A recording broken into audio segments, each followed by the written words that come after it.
Oui, donc un circuit pas forcément facile et pourtant tu t'en es super bien tiré dans la première hit. Donc ouais, un circuit difficile. Ouais. C'est vrai que la terre était un peu plus dure, par exemple, que le week-end dernier. Même si ça fait quelques ornières dans les virages, c'est vrai qu'en dessous, c'était assez béton par endroits.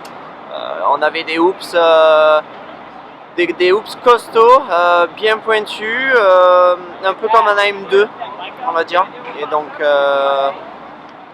c'est vrai que j'avais un peu de mal. C'est vrai qu'aux essais, bon, j'ai fait 7ème temps chrono. J'étais pas loin du top 5. J'étais dans le top 5. À la fin, je fais 7. Donc, c'était pas catastrophique. Et ensuite, à la hit, j'ai pris un départ correct avec Ryan. Je me suis retrouvé à deuxième assez rapidement. Et puis ensuite, Tomac me passe. Donc, je fais 3. C'est vrai que passer directement comme ça là, en hit à la finale dans les 4 premiers, c'est vrai que c'est l'objectif maintenant. C'est bien pour avoir une bonne place derrière la grille. Et ensuite la finale, j'ai complètement raté ma sortie de grille, perdu l'équilibre. J'étais vraiment déçu de ça alors que j'étais vraiment prêt pour un bon départ. Et je sais pas ce qui s'est passé. Donc j'étais loin et je me suis dit bon allez va complètement à l'intérieur pour essayer à passer le plus de pilotes possible et j'étais assez loin et puis après je suis remonté. Il y avait des mecs, je passe Brighton, je passe des mecs comme Reed, j'étais 6ème, j'étais dans l'aspiration de Anderson et j'étais bien. Mais voilà, la moindre erreur, les autres étaient là derrière. Un mec comme Reed, c'est vrai que je lui ai fait un inter. Je me suis jeté à l'intérieur et voilà, je lui ai coupé devant. Bon, je n'ai pas tapé dedans, mais je pense qu'il voilà, il a voulu se venger, enfin me repasser. C'est vrai que c'était une belle bagarre et ça m'a un peu coupé dans mon élan, quoi, parce que j'ai failli tomber quand il m'a passé à l'intérieur. Je me suis fait passer par d'autres mecs. Donc à partir de là, ça m'a un peu, pas dégoûté, mais ouais, c'est dur quoi. T'as fait le boulot, j'ai fait, je pense, 13 bons tours, je pense. Et forcément, les autres étaient beaucoup moins bien, et du coup, je fais 9ème avec une petite chute aussi quand Silly se jette à mon intérieur. Donc voilà, la moindre erreur.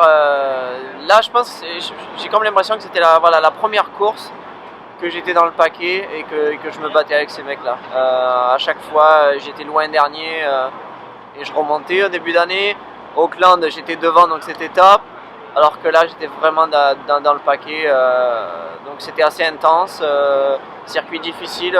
Des tours entre 1 minute 3 et 1 minute 5. Donc là, c'était une longue finale. Et c'est vrai que physiquement, c'était compliqué aussi. Enfin, compliqué, je veux dire, c'était plus dur que d'autres courses, quoi.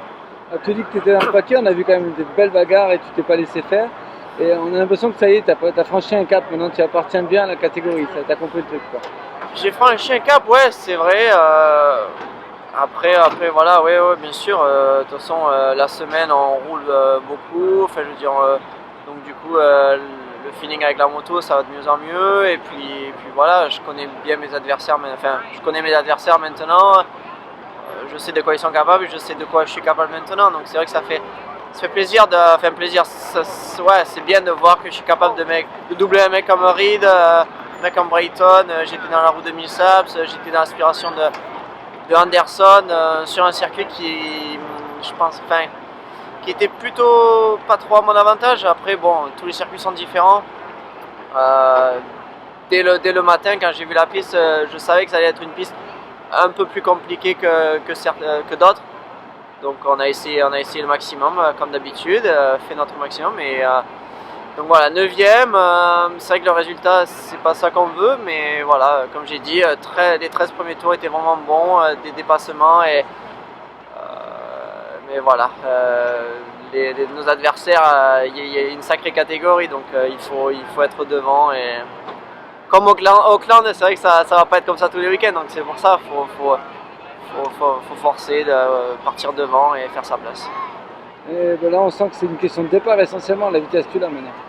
C'est une question de départ, oui. Après, il faut tenir sa place. Hein. C'est vrai que les autres derrière, ils poussent très très fort et il faut être consistant. Là, on avait des hoops compliqués en finale. J'allais à gauche au début et c'était pas bien. Après j'ai commencé à aller à droite, c'est vrai que c'était un peu mieux pour fermer la porte aux autres, mais ça j'ai fait un peu trop tard. Et c'est vrai qu'avec Reed, c'était un peu chaud, quoi. On s'est passé, repassé, et puis après j'ai perdu du temps quand il m'a passé pour de bon, quoi. Donc voilà. Au final, si Reed est obligé de te bousculer pour passer, c'est bon signe quelque part. Ouais, c'est bon signe. C'est vrai que ouais, quand tu finis là comme ça et que tu regardes en arrière, tu te dis bon, c'est quand même un rythme, mais bon, c'est vrai qu'à un moment on est fan, mais à la fin voilà, on se dit qu'on est capable d'être parmi ces top pilotes, et il va falloir encore travailler pour être encore plus fort et voilà, être encore meilleur. Il y avait une petite polémique là depuis quelques courses sur les hoops qui sont de plus en plus gros, enfin qui sont vraiment énormes cette année. Ouais. Est-ce que tu trouves que l'organisateur joue un peu avec le feu?